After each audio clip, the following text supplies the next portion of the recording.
They became separated as people. So, God sent Enoch to give the message, serve God, shun the devil, don't listen to that negative voice within you. And the people didn't listen. And so there was wrath that actually came down because God told Enoch, also known as Idris, that, they were having these big problems that they couldn't solve. So they had to pray to their Lord and Creator to solve the problem for them because there was nothing that they could do. This is Enoch I'm talking about. And so what winds up happening is that uh, Enoch's family is told, listen, go tell Noah. Go tell Noah, give this responsibility to being a prophet to tell people serve God, shun the devil to Noah, and Noah will go ahead and know what to do. Now, Noah, which is interesting, he wound up living 950 years. The Quran tells us that he lived 1,000 years minus seven. I'm minus 50. That's what the Quran says. So, as Muslims, and we believe that, we weren't there, but the Quran says it, which is the Quran is the word that comes straight from Allah to Prophet Muhammad, came to him, and that's what it says. So, since the Quran says that in black and white, then we believe it. That yeah, people don't live 950 years today, but the Quran says that at that time Noah lived 1,000 years minus 50, so that means that he lived for 950 years. And for 950 years, he stayed among his people. In the process of staying among his people, he was telling his people, serve God, shun the devil. And the people say, oh, come on, man, come on with all that. And we don't want to go for all that. We don't go for this whole idea of serve God, shun the devil. We're doing good. We're pursuing our own self-interest. We're being successful. We're being successful. The people look up to us for the good work that we're doing. Look what I did. Look what I did. I'm doing great things. I have money. I'm taking care of my family. I'm doing all these things. I'm taking care of the community to that degree, and the people was like, oh, wow. Well, look at what he's doing. Look at what he's doing. And so they wanted up giving the people the credit as opposed to giving the creator of the heavens and the earth, the one who allowed these people that the people were looking up to, they wind up giving them the credit. And so Noah was telling his people, look, like you're worshiping idols, you're making these idols out of materials that God made. You're making out of stone, you're making material out of wood, you're making, all these things and you're making them in images, and you're looking for blessings to come from these images that you were making. And so Noah kept telling them, listen, that's not the way to do it. The way to do it is to serve God, shun the devil. But the devil was in their ear saying, listen here, like uh, this person was a great speaker among you. And because he was a great speaker among you, what and I know that you miss him, but what you should do is you can make a picture of him. And so that, like you'll always be reminded of him. Make something in the sand, make a picture in the sand so that you remember. Oh, I tell you what you do, the whisperer. I tell you what you do. Why don't you use wood and carve his image in the wood? Ah, yeah, and then you can always remember. Oh, I'll tell you what you do. You know what you can do? You can make a statue, and the place where he used to sit and he used to counsel us, then you know what? It'll be like he'll still be there with you. And so the people did it. Like, yeah, it sounds like a good idea. It sounds like a good idea. Next thing you know, they're away from, oh, well, I'll tell you what you do. What you do is, yeah, you got the statue sitting, in the council with you. Well, why don't we make some little statues and you could actually take this statue home with you and it'll be in your home with you so that you could, it'll be right there and you can talk to the statue to get counsel. Not talk to God and get counsel, but you can talk to the statue and get counsel. It'll be like this great person will still be with you. And so this was the problem that Noah had. And he kept on trying to tell his people. And it got to the point that people say, yo, we don't believe what you're saying. Who are you? You just Noah. You're just one of us. You're just one of our brothers. We know you. We know how you grew up. You know how you grew up. And Noah's like, yo, I'm not looking for no credit from me. I'm just saying I'm here to give you a message. That's all I'm doing. And if you listen to it, then it'll be good for you. But if you don't listen to it, then like it's gonna cause you a problem. And it's like, you know what, Noah, we hear what you're saying, but we don't believe it. But there were people that were believing it. And it was getting on the conscience of these people who were being successful to some degree because they knew that he was telling the truth to some degree.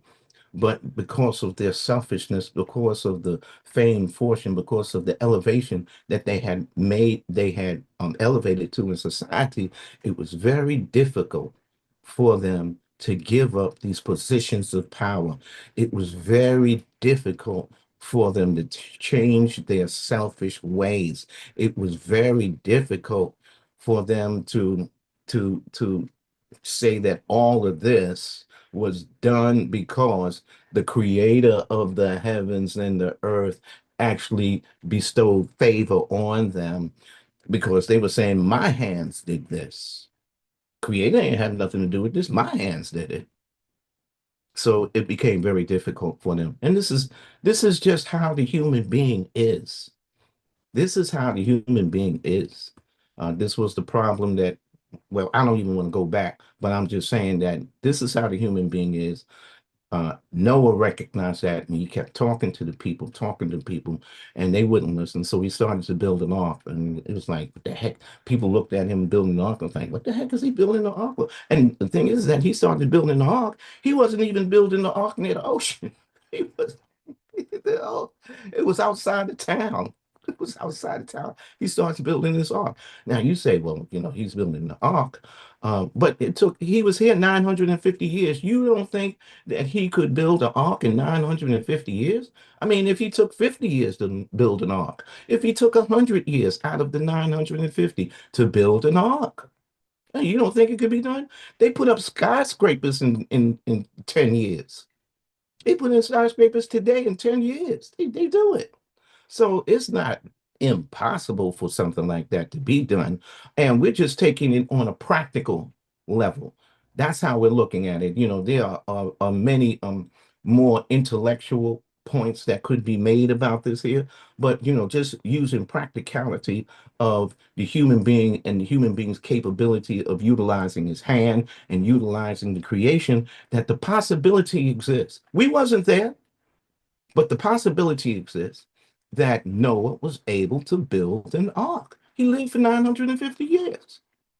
Okay. So anyway, the flood comes, you know, uh, and then we did discuss this idea about the flood, and the flood comes, and then the next thing you know, it was probably it being a certain um, part of the world, of the earth, because I was talking to someone who was from Yemen, and there was a Yemen, and there's another country, but it's between two rivers. These two countries are between two rivers, and the possibility exists that there was a overwhelming with rain and the oceans overturning and the people not being able to escape and dying. That's a possibility, but there is no recorded idea of the whole earth actually being flooded as far as geological understandings, as far as those things are concerned. But what we did find out last week is that there are many cultures. We're talking about Chinese cultures. We're talking about European culture, Greek cultures, Roman cultures. We're talking about cultures from Russia. We're talking about cultures from India. We're talking about uh, ancient Aztec cultures, that there are many cultures that talk about the overflooding of the land in their culture. They talk about that. So, and again, this winds up being a story. All right. This is the story, that the traditional story in many various cultures that people use to talk about, this is something that happened. Now, it may have been something that spread, all over the world from person to person or culture to culture. But and it's a good story to tell, as far as getting people to believe to serve God and shun the devil, because it may have just happened to one set of people and the story just winds up traveling around the world. That's a possibility. That's how, I'm looking at it, that's a possibility. Just keeping it practical. Just keeping it practical. And this is some of the research that I did to find out that there were these people that actually made up these stories about the flood. So we talked about that last week. So now we're on the fourth prophet, and the fourth prophet in Muslim history is called Hud or Hud. Uh, people they say it in different ways. What's so interesting about Hud, and this is where we're going to start, what the Quran says about this prophet named Hud.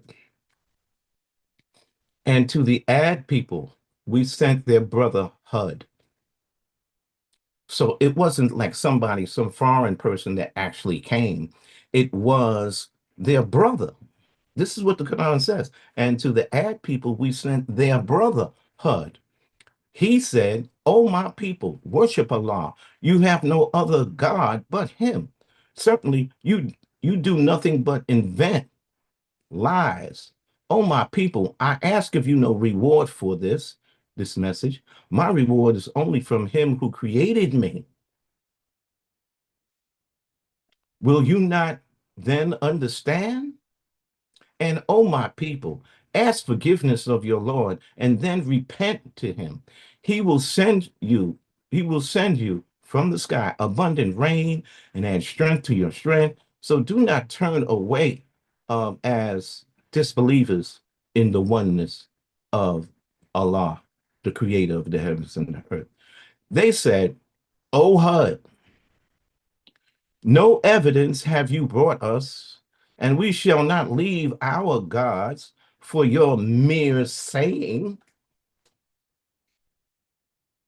We are not believers in you.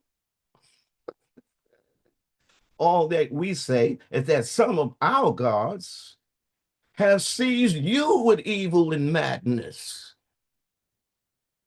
So Hud says, "I call Allah to witness. I call the one who created me to witness. I call Allah to witness and bear you witness that I am free from that which you ascribe as partners in worship, and with him, Allah. So plot against me, all of you, and give me no respite." In other words, listen, I'm going to deliver this message.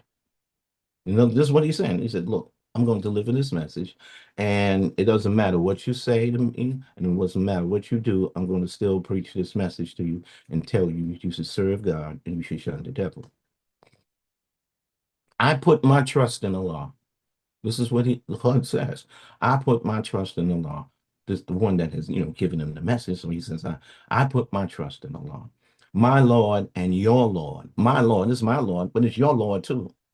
Because you wouldn't be here if you wasn't part of the process that Allah created for you to even be here.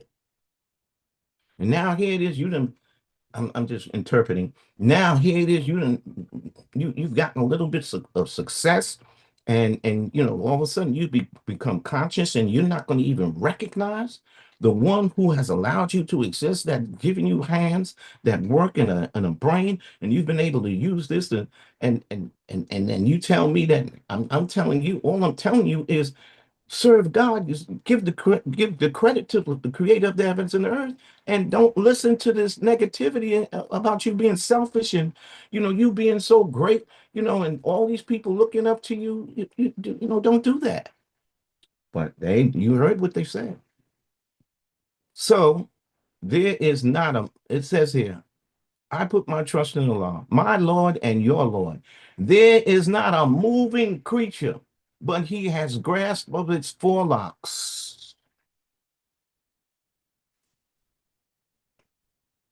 There is not a moving creature." We talking about ants. We talking about roaches. We talking about the smallest of the small. That's why I mentioned ants and roaches. Because we know about ants and roaches, but there are whole others. We got spiders. We got all kinds of them. these little tiny creations that are moving, that have independent moving, that move around within the creation. And we know about it because sometimes it comes into our homes and you be like, what are you doing here? Yo, you got to go. You don't pay rent here. I'm sorry. Like, yo, I know Allah created you, but you need to be out there in the creation. You don't need to be in my home. That kind of thing.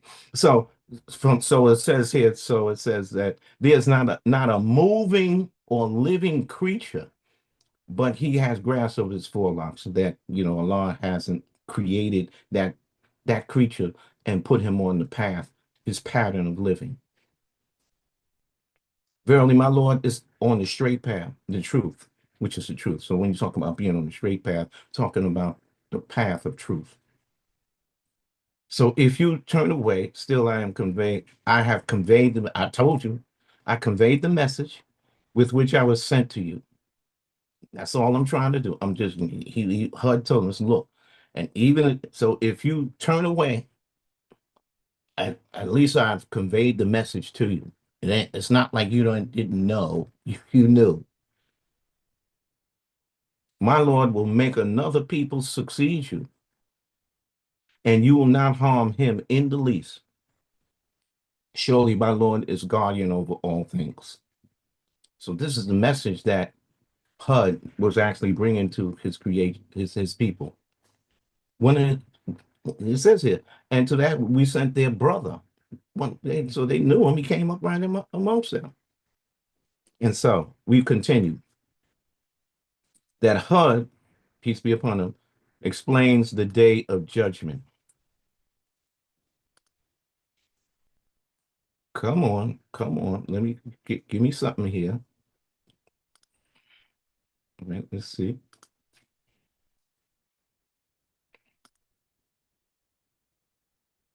Okay, HUD tried to speak to them and to explain about Allah's blessings, how Allah the Almighty had made them Noah's successors, how he had given them strength and power, and how he, Allah, sent them rain to revive the soil. So you see that Allah tried to speak to his people to explain how Allah's blessings, how Allah the Almighty had made them Noah's successors.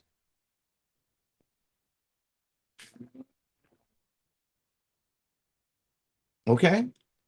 How he, Allah, had given them strength and power, and how he, Allah, had sent them rain to revive the soil.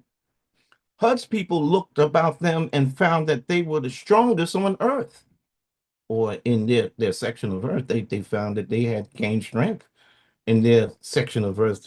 So they thought that where they were, that was the whole earth, basically. That's what they thought. And that's what they believed. That's what they came to understand because they was only functioning in their own area.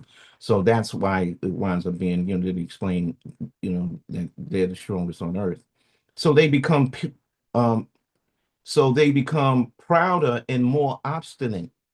And this is the problem of the human being, to become proud and to become obstinate. I'm not moving. This is the way that I think. I'm just going to be like this. Thus, they argued a lot with HUD. They asked, "Oh, HUD, do you say that later we will die and be turned into dust and we will be resurrected?" So this is the fourth prophet telling him that, telling the people that, and they're like, it's difficult for them to believe. It's very difficult for them to believe that they're going to that they're going to die and they're going to be resurrected. And they can't see that. But this is what HUD is telling them. And you can see that they're not going for it. He replied, HUD replied, yes, you will come back on the day of judgment, and each of you will be asked about what you did.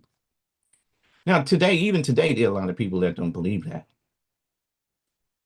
And they say, yo, I'm gonna get all that I can get today. I'm gonna get all that I can get because when it's over, it's over. There's nothing else after this. Okay, okay. That's what you believe?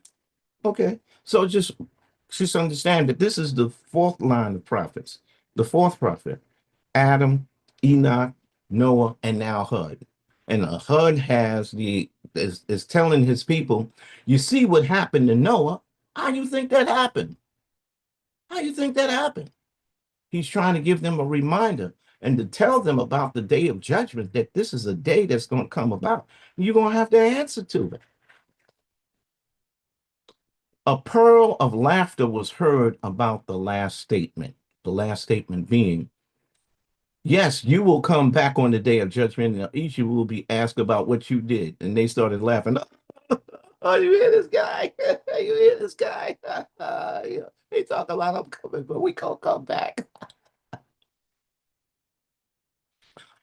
A peal of laughter was heard after the last statement. How strange Hud's claims are. The disbelievers muttered among themselves. They believe that when man dies, his body decays and turns into dust, which is swept away by the wind. How could that return to its original state? Then what is the significance of the day of judgment? Why does the dead return to life? These are questions that they're asking. These are logical questions that they're asking in their own mind. And again, we're reading from the book, The Stories of the Lives of the Prophets by Ibn Kathir. And this is the story that's being told about what happened during the time of the fourth prophet. We weren't there, but we these are prophets that are recognized in the Quran. These are prophets. Hud is one of the prophets that was mentioned in the revelation that was given from Allah to Angel Jibril to Prophet Muhammad. And that's when we read at the very first beginning, and to the ad people we sent their brother Hud. And if you want to know, that's verse Surah 50 or chapter 50, um, verses 50 through 57, if you want to look that up. Okay. And that's why we're talking about it. That's why HUD actually put it in this book that he created called Stories of the Lives of the Prophets. And, some of the research he basically did about HUD living during this time just gives us more information about uh, the the part of the earth that they were actually living in, um, some of the ideas about the people and what they went through at that time. And so it's being told in a story form. It's being told by HUD. So HUD's people looked about them and found that they were the strongest on earth. So they became prouder and more obstinate. Then they argued a lot with HUD. They argued. So these people, they got some common sense.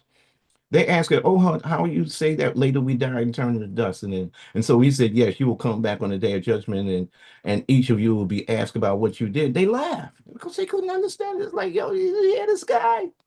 But look at what they're saying. They're saying, "Do you say that later we die and turn into dust, and then we will be resurrected?" That's an intelligent question. He said, "Yes, you will come back on the day of judgment." So he said, how could that return to its original state? They believed that when man dies, his body decays and turns into dust, which is then swept away by the wind. I mean, that makes logical common sense.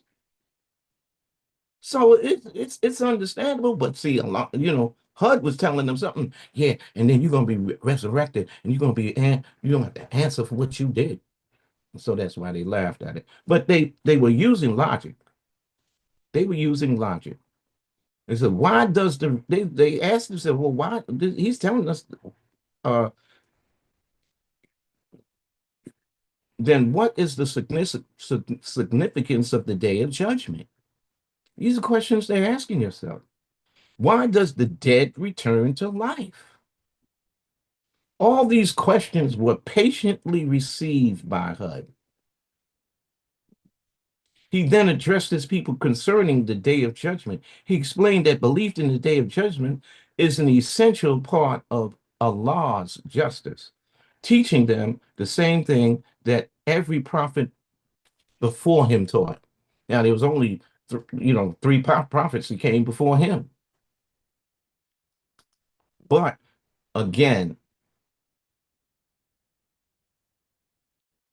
this is the message that's given to human beings. This is not the message given to spiders or the rats and roaches that we talked about, or the ants. This is not the message given to them. This is the message given to the human being. And it says, this is the same thing that every prophet taught about it.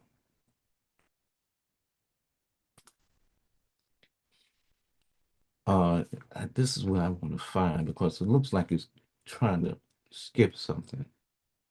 Let me go back here and see if I can get to it. She's not letting me see that piece, that bottom piece. It's not letting me see it. Okay, so Surah 30. There's another line that maybe it's on the side here. They're not even letting me scroll on the side, so I'm gonna have to go to the next one. Okay, so then, uh, so it says here, the existence of the day of judgment, a day of accounting for our deeds and being rewarded or punished for them, reveals the extent of Allah's justice.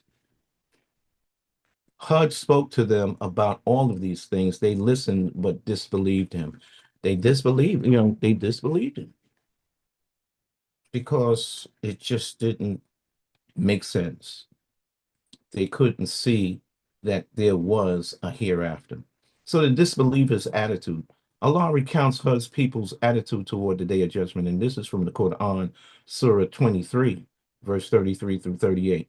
The chiefs of his people, talking about Hud's people, whom disbelieved and denied the meeting in the hereafter. We're talking about, it says here, the chiefs of the people. So these were people who were in positions of responsibility. These were people, these were human beings that were successful, who had successfully not only managing their own life, but also managing the lives of the people, by building things and making things happen in their society. So that's why it says the chiefs of the people, whom disbelieved and denied the meeting in the hereafter, and to who we had given the luxuries and comforts of this life, said, who had we had given the comforts and luxuries of this life, said, he is no more than a human being like you. He is no more than a human being like you. This is what they're telling the people. He eats of that which you eat and drinks what you drink.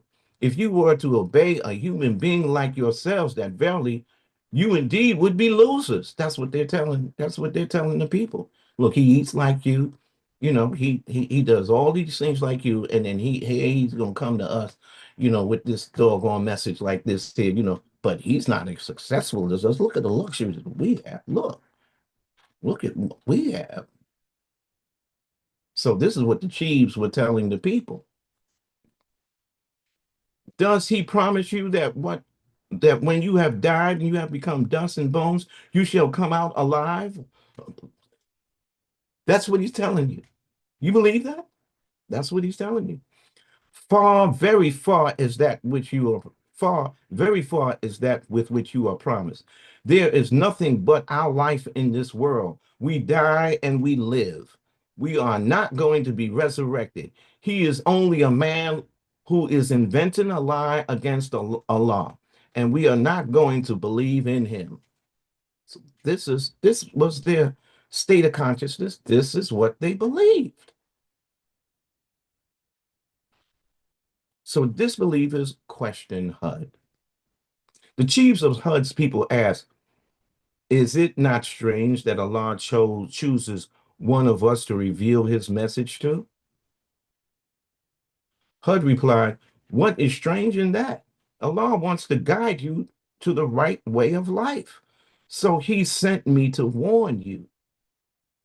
Noah's flood and his story are not far away from you. So don't forget what happened. All the disbelievers were destroyed, no matter how strong they were. So this is what HUD is telling His people. You see what happened to Hud. You see what happened to Noah's people. You see what happened. And it happened, Noah's saying, I mean, the HUD is saying, you see what happened to Noah's people. Don't forget that. That wasn't that long ago that that happened. That's what he's telling them. And some of the chiefs of the people said, well, who is going to destroy us, HUD? Who's going to destroy us? This is what the chiefs asked. And then HUD replied, Allah, replied HUD. The disbelievers among his people answered, we will be saved by our gods.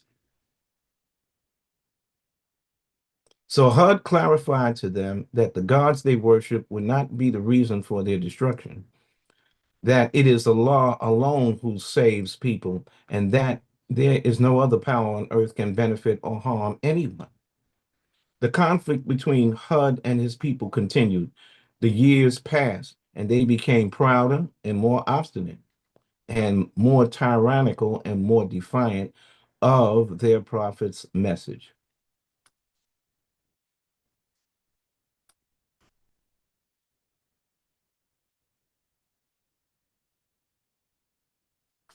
Okay.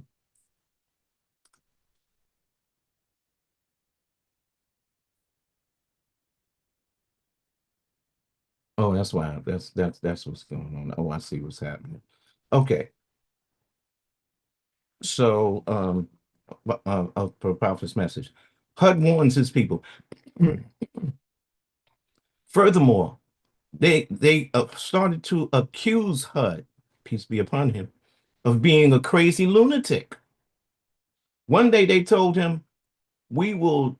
We now understand the secret of your madness. You insulted our gods, and they harmed you. That is why you have become insane." They accused him of being insane.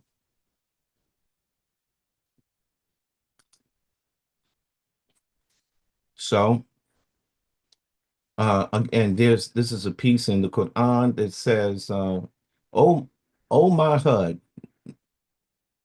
no evidence have you brought us, and we shall not leave our gods for your mere saying it, and we are not believers in you. All that you say is that some of our gods, our false deities, have seized you with madness."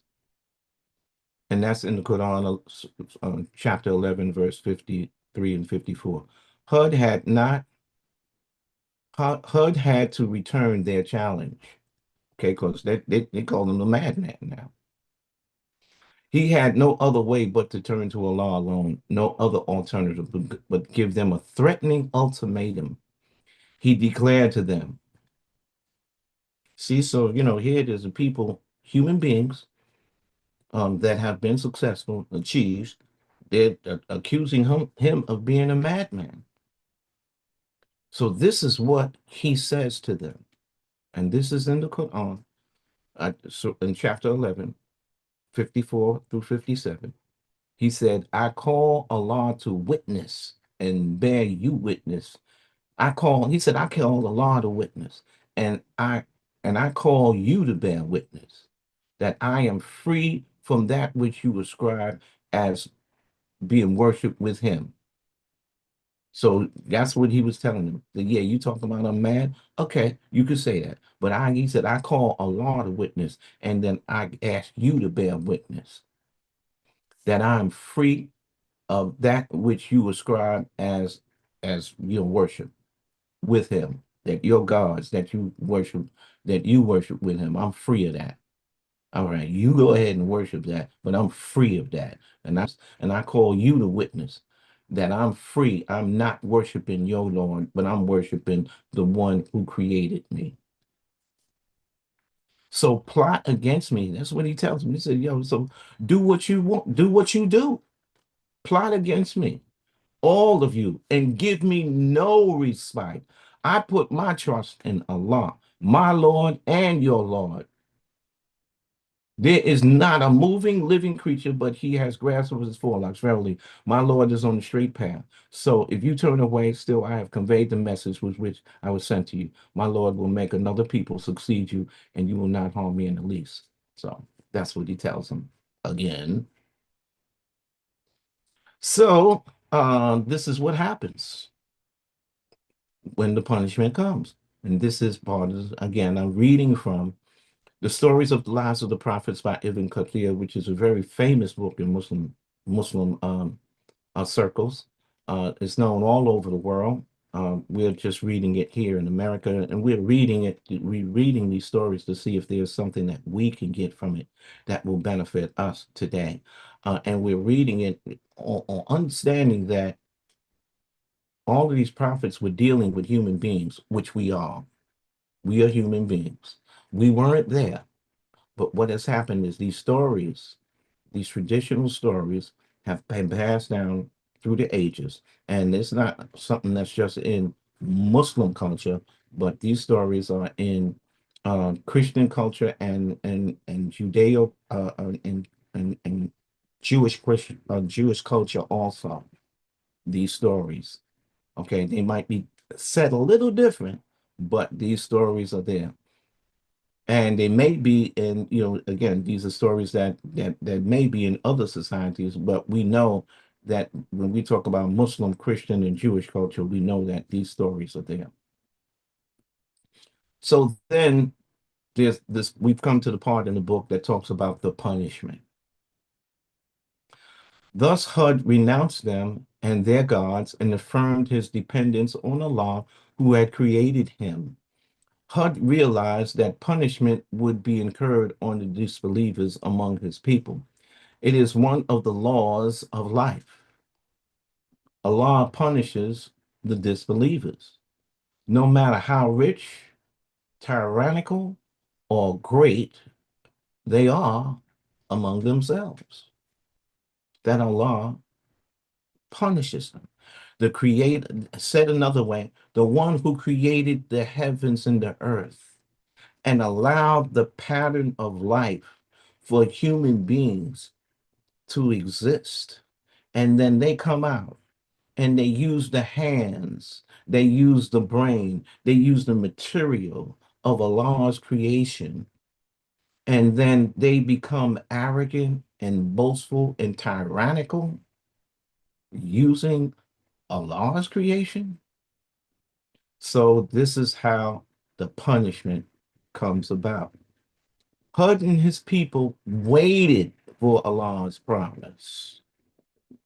A drought spread throughout the land, for the sky no longer sent its rain.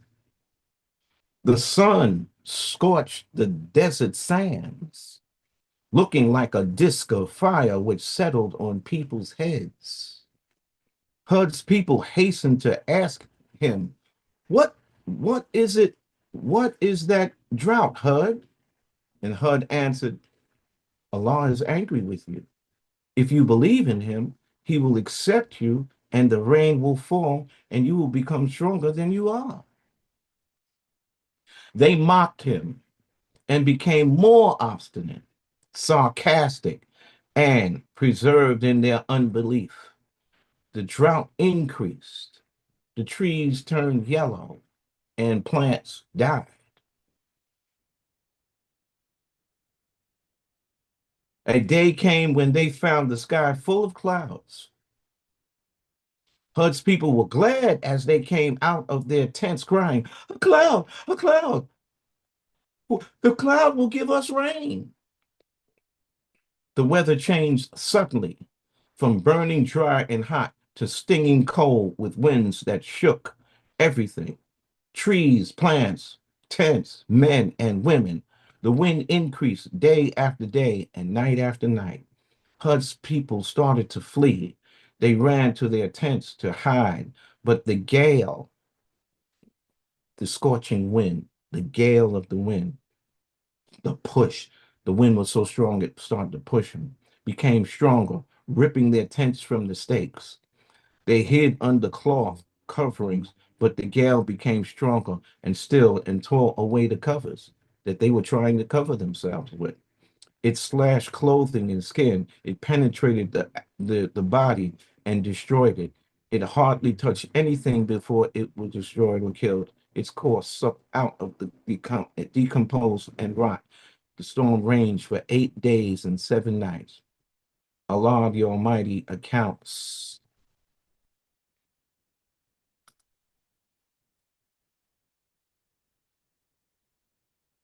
All right, let continue.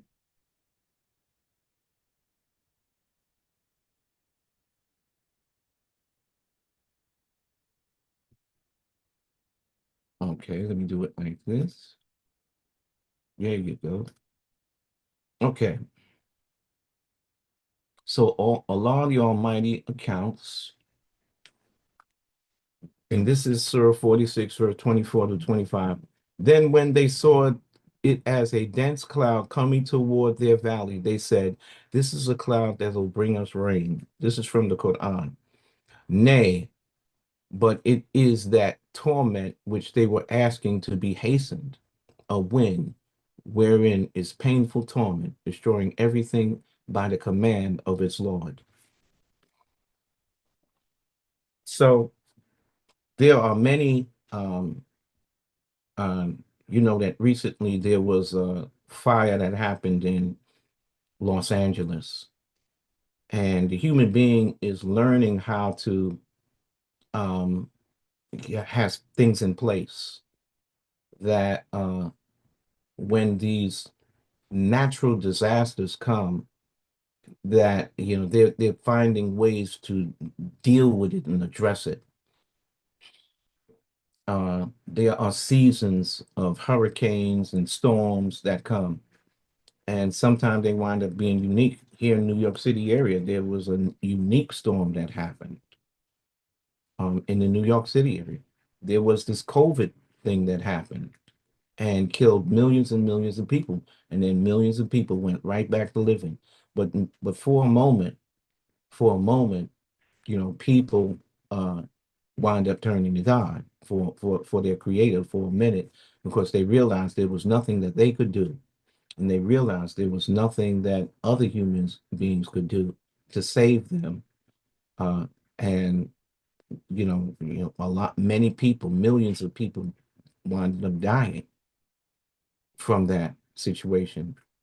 And when it comes to a point that a human being, is faced with, basically seeing death, the possibility that they're going to die, you know, things start to register in their minds and in their hearts about all of the ideas that they have had.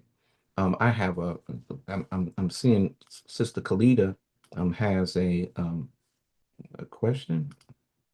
Let's see here. Americans, okay, let's see here. Sister Kalida gave a Yes, private. that's for later. That's for you. Yes. Oh, it's Assalamu just alaikum. well, Excellent, excellent commentary. American Muslim 360, inclusive of the host, community members, and young adults. We will promote as a monthly event with a flyer. Please confirm acceptance of this opportunity. Text me your phone number. Okay, I could do that. Okay, I got your message, sis. Alhamdulillah. Thank you. All right. That is our program producer, Sister Khalida Akbar, and she sent a message to let me know that this is something that she wants to happen. So we'll work on that. All right. So we have 10 minutes left in the program. If anybody, the telephone lines are open. And so if you have any questions, you have any comments, please feel free. This is the time to to talk about it. I'm very again, we're reading from the stories of the lives of the prophets by Ibn Kathir. And if we are listening,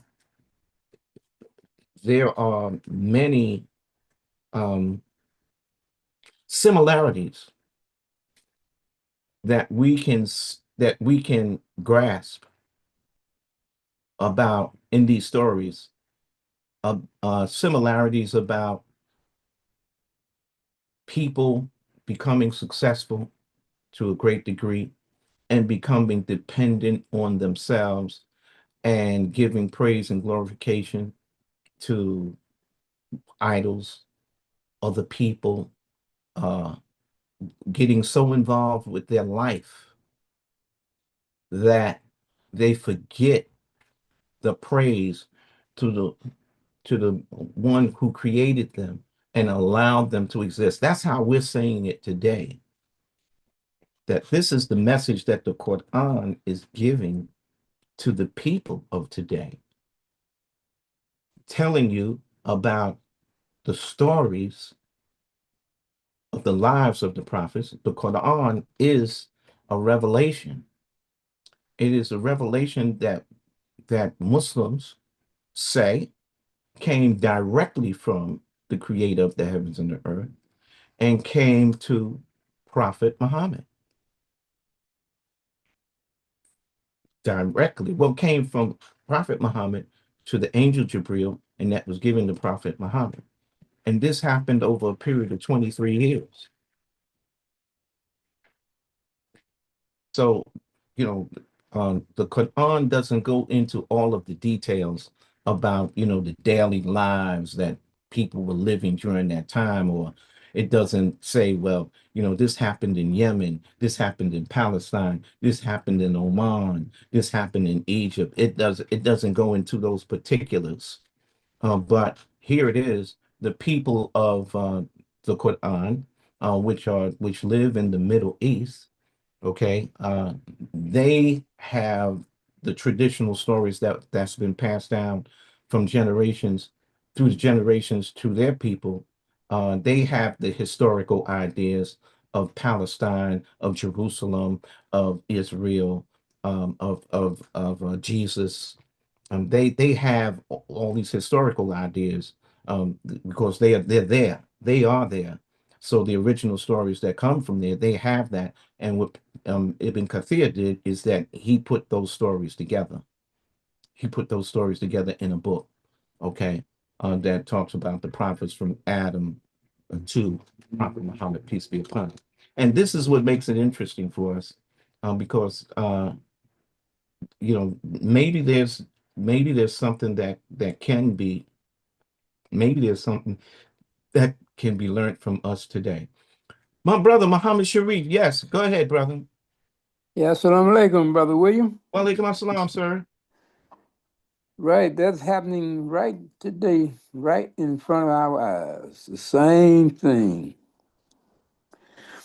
We heard Prophet Muhammad came to America, met with Donald Elijah Muhammad. See, we all know that story. Yes, Then came Imam Abdin Muhammad. He saw the situation. He said the white man is not God. The black man is God. We were going all over America saying the black man is God. that's right. I mean, everywhere, boy. Even our little babies shooting, black man is God, black man is God. Right here in New York, it was going on everywhere.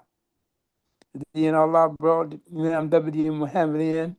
He corrected the both of us Yes, and that's right. told us about Prophet Muhammad. And a lot of us had never heard of Prophet Muhammad before, had never heard of him. Imam told us about Prophet Muhammad, and we changed. Not all of us, but many of us refused to change and accept Imam Muhammad's leadership. And here we are right today with the new administration, Trump and his administration, same thing happening right before our eyes. And people saying this is the same way. He's going, the next step is dictatorship. And that's exactly what is happening. But we refuse. I mean, it seems like we are in that same day and time that we don't believe it. We don't believe it. That's the truth. You're right. You're right. It's the human being is the kind of creature that makes the same mistakes over, Over and over, over, and over over. again, over and over. But praise be to Allah. who has sent us a Prophet Muhammad, peace be upon him. And Prophet Muhammad, our leader here, Imam W.D. Muhammad, we just celebrated the work of Imam W.D. Muhammad from 1975 to 2025, and that winded up being a 50-year celebration, a 50-year recognition of the leadership of Imam W.D. Muhammad. It is a recognition of the effort to get people to stop, stop listening to the whisperer and give the praise and glorification to the creator of the heavens and the earth. Uh, this 50 years. We should take into consideration that, the Muslims is 50 years in America, the homegrown Muslims here, Muslim Americans, that we're homegrown 50 years. But we have an understanding to this degree, and this is what we're bringing forth. The message is to serve the creator of the heavens and the earth, the one who has allowed you to exist. It's not your mother, it's not your father. You may have come through them, but you are not from them. As a that's from Khalil Gibran Ibn Kathir, Khalil Gibran, the prophet, which is Prophet. Right. another famous book. He says you may come through them, but you are not from them. The You know, prophet. yeah, Khalil Gibran. Khalil Gibran, that's right. Hmm. So, and that's where we at. We come through our parents, but we come through our parents because it is the creator of the heavens and the earth that allows us from a life term in the earth to make that transition to become a human being. For what purpose? Why? Why are you here? That is the question. How are you? You were made. How are you going to serve the creator of the heavens and the earth? Are you going to become one that's selfish? Are you going to become one that worships the idols of the day? And the idols of the day, we got many idols. There are many idols today.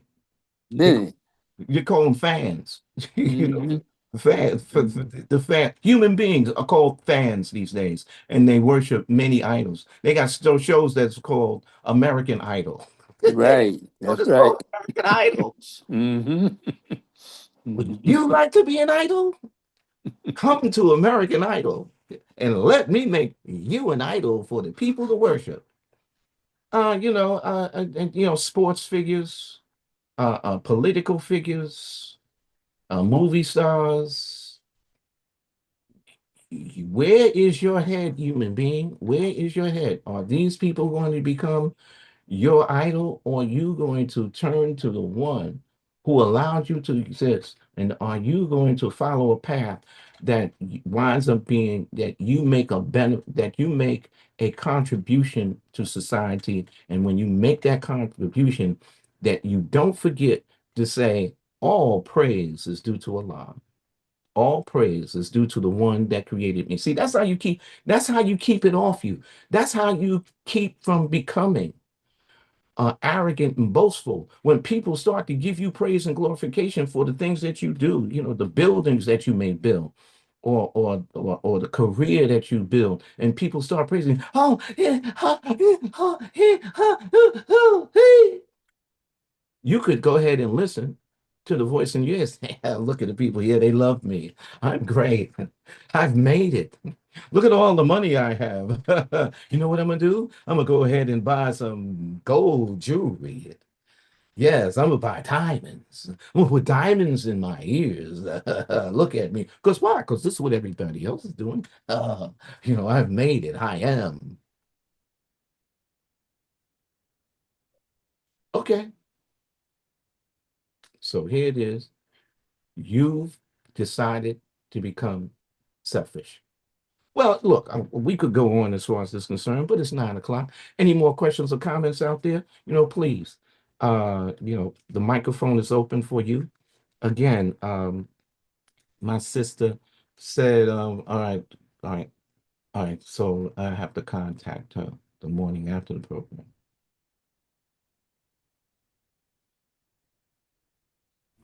Yes, alhamdulillah, excellent presentation. I love the story of HUD, excellent example of what not to do in in, in leadership positions or whatever Allah blesses you with. So thank Right. you. Very That's good. Thank you.